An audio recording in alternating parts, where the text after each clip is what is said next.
Hey guys, welcome back to my YouTube channel. मैं प्रवीण। मैं आपको 10th एनसीईआरटी मैथ्स का कोर्स लेके आया हूं, जिसमें हम आज 4th चैप्टर पे हैं। ये द्विघात समीकरण इसका नाम है। 4.3 एक्सरसाइज के 2, 3, 4, 5 चारों क्वेश्चन को हम करने वाले हैं। इसके पहले के जो क्वेश्चंस थे हमने सारे कर चुके हैं। इसको यदि आपको देखना है तो प्लेलिस्ट में जाकर आपको चौथा जो चैप्टर है इसकी प्लेलिस्ट के अंदर जाना, आपको सारे चैप्टर्स बिल्कुल लाइन से मिल जाएंगे। यदि आप हमारे चैनल पर नए हो तो हमारे चैनल को सब्सक्राइब करें और वीडियो को लाइक करें, और ये जो वीडियोस हैं सारी वीडियोस अपने स्कूल के ग्रुप में डालें ताकि सभी लोग इसको देख सकें। देखिए, इस क्वेश्चन में दिया है कि प्रत्येक द्विघात समीकरण के k का ऐसा मान ज्ञात कीजिए कि उसके दो मूल बराबर हो। ठीक है, तो दो मूल बराबर हो। दो मूल बराबर कब होते हैं तो सबसे पहले हम उसको सीख लेते हैं। ठीक है, दो मूल बराबर कब होते हैं तो पहला क्वेश्चन तो ये है। तो x बराबर minus b plus minus under root b square minus का 4ac हमारा ये फॉर्मूला होता है, अपॉन 2a होता है। ठीक है, इसके दोनों मूल बराबर कब होंगे तो देखो, बराबर तब होंगे जब बी स्क्वायर माइनस 4ac बराबर 0 होगा। ठीक है, इसको हम करके देख लेते हैं। Minus b plus minus under root b square minus 4ac लिखा है तो इसकी जगह पर हमने 0 को लिख दिया। अपॉन में कितना आ गया, हमारा 2a आ गया। तो इसके बराबर माइनस बी अपॉन में 2a। ठीक है, तो x बराबर हमारी सिर्फ वैल्यू कितनी आ जाती है, b बराबर माइनस एक्स बराबर माइनस बी अपॉन 2a। ठीक है, जब a b square minus 4ac क्या होता है, 0 होता है। ठीक है, इतना आपको समझ में आ गया। तो इसके जो मूल होंगे, जो एक आंसर आएगा, आप प्लस लोगे तो ये वाला आंसर आ गया, माइनस लोगे तो फिर दूसरा वाला आंसर ऐसा ही आएगा, क्योंकि 0 से कोई फर्क पड़ने वाला नहीं है। ठीक है, तो आपको मैं पहले की क्लास में जितना मैंने बेसिक बताया तो उससे तो आपको बहुत सारा क्लियर हो ही गया होगा।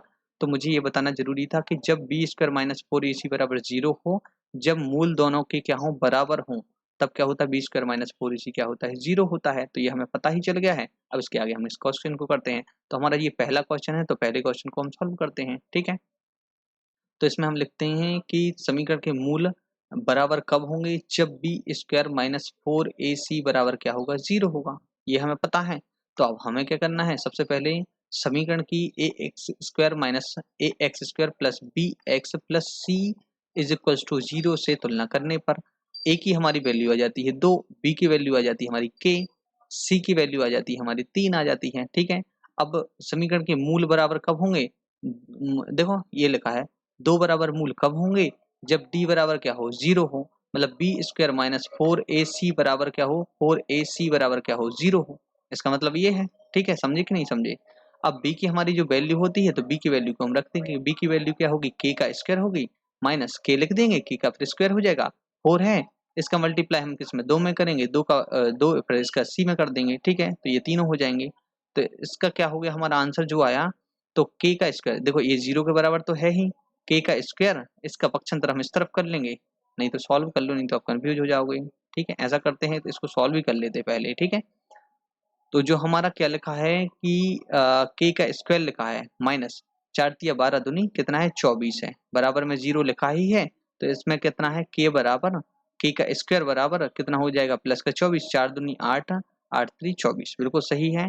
b की वैल्यू, a की वैल्यू कितनी है, 2 है, और c की वैल्यू कितनी है, 3 है, कोई दिक्कत नहीं।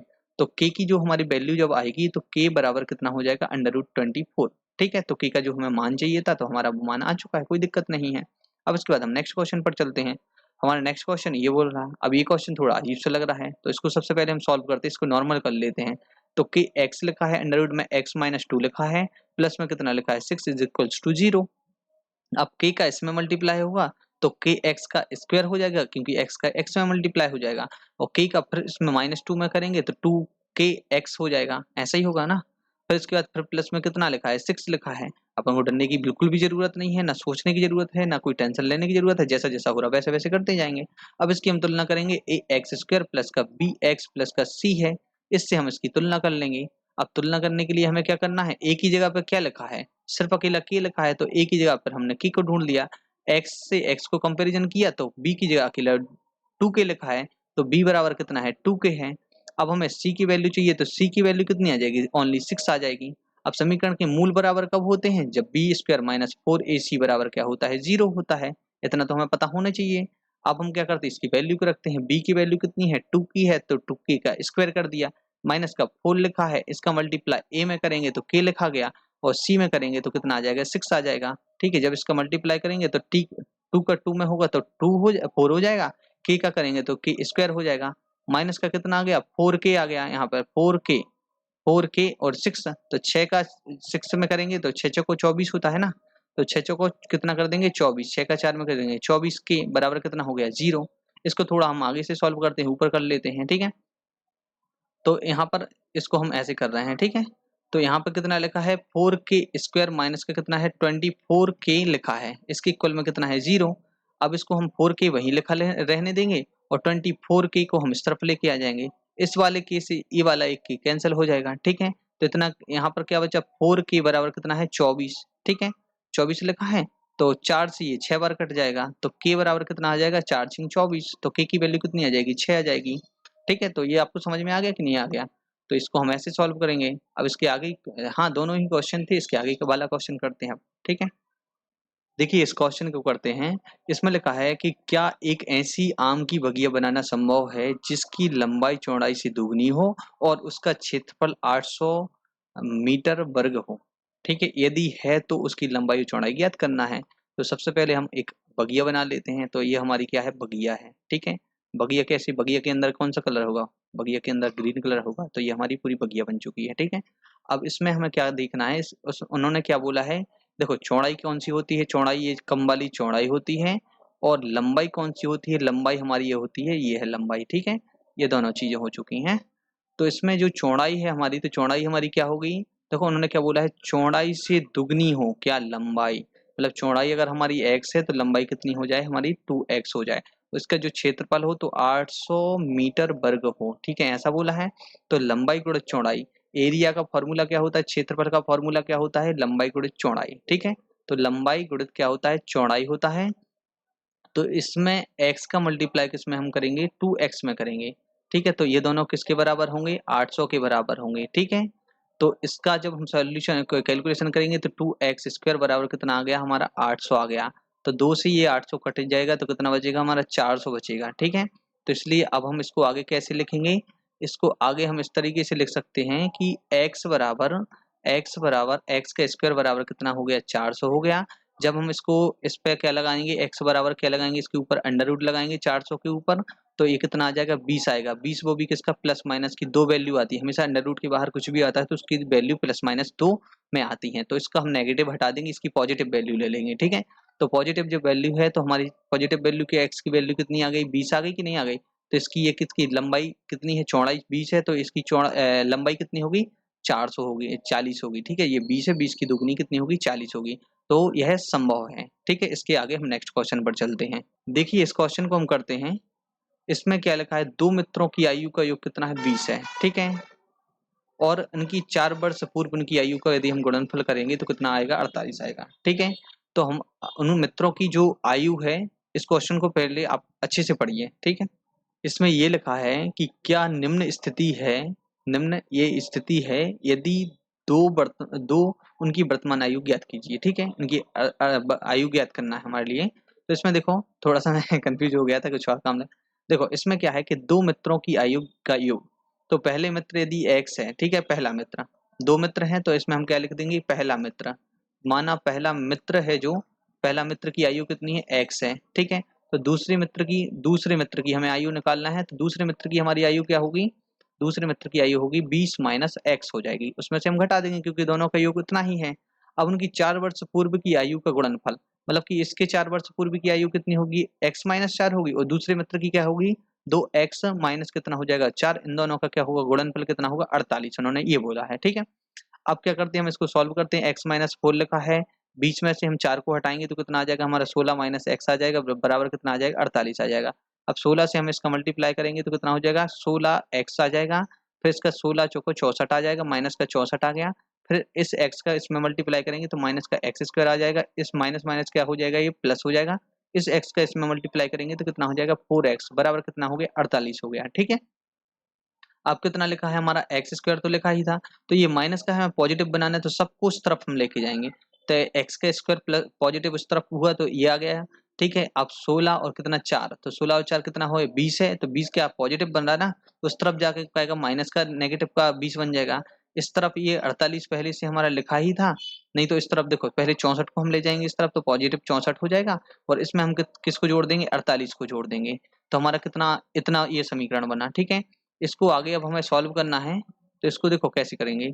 इसमें क्या लिखा है, एक्स स्क्वायर माइनस का कितना है 20x लिखा है, इसको जोड़ देंगे तो 8 4 कितना हो गया 12, कैरी 1 हो जाएगा, 6 4 10 और 1 कितना हो जाएगा 11, तो 112 हमारा आंसर आ गया। ठीक है, तो 112 हमारा इतना आ गया। तो अब इस समीकरण को हमें सॉल्व करना है। इस समीकरण को हम करने का सोच रहे हैं, सॉल्व करेंगे। देखो या तो हम उसे गुणनखंड से सॉल्व कर सकते हैं या हम इसको विभक्त कर से सॉल्व कर सकते हैं। तो पहले विभक्त कर वाला फॉर्मूला क्या होता है हमारा, डी बराबर, इसका जो फॉर्मूला था डी बराबर बी स्क्वायर माइनस का कितना होता है 4ac, तो बी स्क्वायर, बी की वैल्यू कितनी है 20 माइनस का 20 का स्क्वायर माइनस 4 लिखा है, ए की वैल्यू हमारी कितनी है 1 है, और सी की वैल्यू कितनी है 112 है। ठीक है, तो ये कितना हो गया 20 20 हम कितना हो गया 400, वो भी पॉजिटिव हो गया, और इसका मल्टीप्लाई इसमें किया तो 4 दूनी 8 और 11 चौकी 44, 448। तो आप खुद देखिए कि यहाँ पर कितना हो गया, इसमें से इसका जो आंसर आया तो -48 आया। तो डी का जो आंसर है वो क्या है, नेगेटिव है। नेगेटिव है तो इससे क्या पता चलेगा कि इसके मूल क्या होंगे, वास्तविक नहीं होंगे, मतलब यह संभव नहीं है, मतलब इसका आंसर ये पॉसिबल नहीं है। और आप देख सकते हो, चेक कर सकते हो कि कहीं आपको लग रहा हो तो कहीं नहीं है। ठीक है, इसका 400 आया और इसका 4 दूनी 8, 448। ठीक है, ये सही है, जो आंसर हमने निकाला वो सही है, मतलब इसका आंसर आना संभव नहीं है क्योंकि ये माइनस का है। और आपको पता है, मैंने पहले भी क्वेश्चन में बताया कि विभक्त कर में कभी भी जो आंसर माइनस में आता है तो उसका आंसर फिर सॉल्व नहीं होता, उस समीकरण को हम सॉल्व नहीं कर सकते हैं। देखिए इसमें क्या लिखा है कि क्या परिमाप 80 मीटर और तथा क्षेत्रफल 400 मीटर स्क्वायर, ठीक है, कि एक पार्क को बनाना संभव है, यदि है तो उसकी लंबाई और चौड़ाई ज्ञात कीजिए। तो उन्होंने ये बोला है। तो आप खुद देखिए कि इसमें ये लिखा है। तो सबसे पहले कि अपन जैसे आपको मैं बता दूं कि पार्क तो कुछ भी या तो वर्गाकार भी हो सकता है या तो आयताकार भी हो सकता है, दूसरा 2 टाइप के हो सकते हैं, हमें कुछ भी पता नहीं है अभी। ठीक है, हमें एक के बारे में भी पता नहीं कि हमारा पार्क कैसा है। ठीक है, ये वाला भी हो सकता है, वर्गाकार भी हो सकता है और आयताकार भी हो सकता है। ठीक है, तो सबसे पहले माना उसकी क्या है, हमने लंबाई को माना लंबाई हमारी कितनी है, लंबाई। ठीक है, तो माना लंबाई हमारी x है। ठीक है, तो माना लंबाई कितनी है, हो जाती है हमारी x है, तो इसकी चौड़ाई क्या होगी, आप बताओ। चौड़ाई में आप क्या दिमाग लगा सकते हो, तो चौड़ाई ये हो सकती है कि देखो जो परिमाप होता है, देखो इसमें एक बार ये लंबाई जुड़ती है, फिर उसके बाद चौड़ाई जुड़ती है, फिर उसके बाद फिर लंबाई जुड़ती है, फिर उसके बाद चौड़ाई जुड़ती है, ये दो बार जुड़ते हैं। यदि ये 80 लिखा है, यदि हम इस 80 को हम 2 से डिवाइड कर देंगे तो एक एक बार दोनों की वैल्यू बचेगी उसमें। ठीक है, एक एक बार दोनों की वैल्यू बचेगी, तो इसकी जो चौड़ाई है, तो लंबाई और चौड़ाई दोनों को ऐड करके आएगा। तो इसमें जैसे हम लिखेंगे कि परिमाप के बटे में यदि हम 2 कर देंगे तो लंबाई चौड़ाई का एक बार ऐड आएगा। जैसे हमारा लंबाई, इसका जो फॉर्मूला होता है बी ए बी। ठीक है, तो 2 बार ए था और 2 बार बी था। ठीक है, ऐसा होता हमारा फॉर्मूला, होता कि नहीं। तो 2a प्लस बी होता है हमारा परिमाप का फॉर्मूला। तो परिमाप में से यदि हम 2 से डिवाइड करेंगे तो सिर्फ हमारी a प्लस बी की वैल्यू निकलेगी, सिर्फ लंबाई और चौड़ाई की वैल्यू अकेली बचेगी। तो उसमें से हम लंबाई को अगर हम हटा देंगे तो सिर्फ अकेला चौड़ाई बचेगा कि नहीं बचेगा। तो यदि हम इसको ऐसे करेंगे तो इसमें सिर्फ क्या बचा, लंबाई प्लस चौड़ाई दोनों हैं, और लंबाई प्लस चौड़ाई यदि हम 2 से डिवाइड कर देंगे तो लंबाई प्लस चौड़ाई और माइनस का कितना हमारा x बचेगा। तो हमारी इसमें से लंबाई क्या थी, हमारी पहले से x थी, तो हमारी x थी ये। ठीक है, और परिमाप हमारा क्या 40 दिया है पहले से, तो उसमें सब कंफ्यूजन होगी। इसलिए आपको सीधा सीधा आपको याद रखना है कि परिमाप में से परिमाप को 2 से डिवाइड करना है। तो परिमाप को आप 2 से डिवाइड करोगे, माइनस का x करोगे, तो इसमें से 20 माइनस कितना हो जाएगा, x आ जाएगा। तो ये आपकी चौड़ाई हो जाती है। ठीक है, आपकी ये चौड़ाई हो जाती है। ये क्लियर हो गया कि नहीं हुआ। तो हमारी लंबाई क्या है, x है, और चौड़ाई 20 माइनस x है। ठीक है, तो अब हमें क्षेत्रफल निकालना है, तो x का मल्टीप्लाई 20 माइनस x में करेंगे, मतलब लंबाई का चौड़ाई में मल्टीप्लाई करेंगे, तो हमारा जो आंसर है तो हमारा 400 आ जाएगा। ठीक है, तो अब इन दोनों का अब हमें क्षेत्रफल का जो मल्टीप्लाई करेंगे तो 20x लिखा है और माइनस का एक्स स्क्वायर बराबर कितना हमारा 400 है। ठीक है, अब हम इसको जब सॉल्व करेंगे तो इसको सॉल्व करने से हमें क्या, इसका हम पहले पक्षांतर कर लेते हैं क्योंकि वो माइनस में हमें वैल्यू दिख रही है। ठीक है, आई बात समझ में कि नहीं आई आपको। तो इसमें क्या है, हमारा जो x का स्क्वायर है, जो x का स्क्वायर है, देखो यहाँ पर x का स्क्वायर है, माइनस का 20x लिखा है, और प्लस में कितना हो गया 400 हो जाएगा। ठीक है, इस इक्वल में कितना आ जाएगा 0। अब इसको हमें सॉल्व करना है तो हम इसको उससे कर लेते हैं। देखो ये संभव है कि नहीं, उससे सीधा सीधा आंसर निकाल के देख लेते हैं, या विभक्त कर निकाल लेते हैं। ठीक है, तो विभक्त कर बी स्क्वायर माइनस कितना है 4ac बराबर कितना है 0 है। तो b की वैल्यू कितनी हमारी 20 है, तो 20 का स्क्वायर करेंगे वो भी माइनस 20 का स्क्वायर माइनस 4 ए की वैल्यू 1 है, सी की वैल्यू कितनी है 400 है, ठीक है, बराबर कितना हो गया 0 हो गया। तो ये कितना है 400 है और इसका कितना आंसर हुआ 1600, ठीक है। तो ये 20 हम 400, ये कितना हुआ 400, गड़बड़ हो रहा, 4 ए सी, ए की वैल्यू कितनी है 1 है अकेली, 4 ए सी तो 1600, ठीक है। तो ये कितना हमारा कितना आ रहा है 800, ये गड़बड़ हो रहा है कहीं ना कहीं, देखिए देखो 20 एक्स लिखा है, इसका एक्स स्क्वायर हो गया माइनस का एक्स स्क्वायर बराबर 400 लिखा है, 400 ही दिया था उन्होंने, ठीक है। इन दोनों को हमने मल्टीप्लाई किया जिससे हम एक्स का स्क्वायर आ गया माइनस का 20x आ गया प्लस का कितना हो गया 400, इसके इक्वल में 0, b square minus 4ac, b square मतलब कि 20 का स्क्वायर तो मतलब 400 बना, 4ac, ए की वैल्यू इतनी है, सी की वैल्यू कितनी है 400, चढ़ चुका 1600, तो ये तो माइनस का 800 बच रहा है ना, माइनस का 800, तो क्या ये संभव है, देखते हैं। देखो यहाँ पर क्या हुआ था कि जो परिमाप दिया था उन्होंने 80 दिया था, तो यहाँ पे हमें 80 लिखना था, ठीक है। तो हमने इसको 80 को काटेंगे, हम इसको पहले पूरा फिर से सॉल्व कर लेते हैं इतना, ठीक है। आप देख लो फिर से, तो इसमें कोई दिक्कत नहीं होनी चाहिए, क्योंकि देखो इसमें थोड़ा सा समझाते समझाते क्या हुआ कि उसकी वैल्यू को हमने यहाँ पे आधा किया था, 80 से अपन 20 से डिवाइड कर दिया था, इस कारण से उसकी थोड़ी सी वैल्यू मिस हो जाती है। तो इसमें क्या है 80 बटे कितना लिखा था 2 लिखा था, इसमें से x को माइनस किया, इसको हमने काटा तो कितना हो गया 40 माइनस x हो गया। अब हमारे पास से दोनों आ चुके हैं, तो कितना x इंटू कितना हो गया x इंटू 40 माइनस कितना आ जाएगा हमारा x आ जाएगा बराबर कितना है 400 है, ठीक है। इसको जब हम सॉल्व करेंगे तो 40 x आ जाएगा माइनस का x स्क्वायर आ जाएगा, इसके बराबर में कितना आ जाएगा 400 आ जाएगा। तो x का स्क्वायर माइनस का कितना हो गया 40 x प्लस में कितना हो गया 400 हो गया, हमने विभक्त कर का फॉर्मूला लगाया, d बराबर बी स्क्वायर माइनस का कितना हो गया 4ac हो गया। तो b की वैल्यू है कितनी 40 का होल स्क्वायर, ठीक है, 40 का होल स्क्वायर माइनस 4 इंटू ए की वैल्यू 1, सी की वैल्यू कितनी है 400 है, ठीक है। तो इसको सॉल्व किया तो यहाँ पे 1600 आया, फिर इसके बाद इसको सॉल्व किया तो इसका भी आंसर कितना आया 1600 आया, ठीक है। तो डी बराबर इतना आ गया हमारा आंसर कि नहीं आया, तो इससे डी बराबर कितना हमारा आंसर 0 मिला, तो इससे हमारे दो बराबर मूल प्राप्त होंगे। तो x बराबर क्या है माइनस बी अपॉन 2a आ जाता है, जो हमने पहले भी बता दिया। b की वैल्यू कितनी है, b की वैल्यू हमारे पास कितनी है माइनस का कितना है 40 है, तो माइनस का 40 पहले से लिख दिया, ये माइनस पहले से लगाता तो वही लगा दिया। 2 इंटू ए की वैल्यू कितनी है हमारे पास 1 है, ए की वैल्यू देखो 1 है, तो यहाँ से कितना हमारा 40 बटे कितना आ गया 2, इन दोनों से काट दिया तो हमारी x की वैल्यू 20 आ जाएगी, तो दूसरी वाली वैल्यू भी 20 आ जाएगी। ये हम पहले भी कर चुके हैं, क्योंकि x की वैल्यू 2 बराबर 1 सी आती है जब d बराबर 0 होता है, ठीक है। तो हमारे पास 20 और 20 वैल्यू आ चुकी, तो हमारी जो लंबाई 20 थी तो वो लंबाई भी 20 है और चौड़ाई भी 20 है। तो इससे हमें ये पता चला कि हमारा जो बाग था वो पार्क था, तो पार्क क्या था एक वर्ग था, ठीक है। ये क्वेश्चन हमने 5वां भी करवा दिया, ठीक है। ऐसे सारे क्वेश्चन हमने कर लिए, थोड़ा सा कभी कभी मिस हो जाता है, तो आप भी इसकी प्रैक्टिस इतनी ज्यादा करिए कि कभी आपसे भी मिस ना हो, ठीक है। थैंक यू, मिलते हैं नेक्स्ट वीडियो में।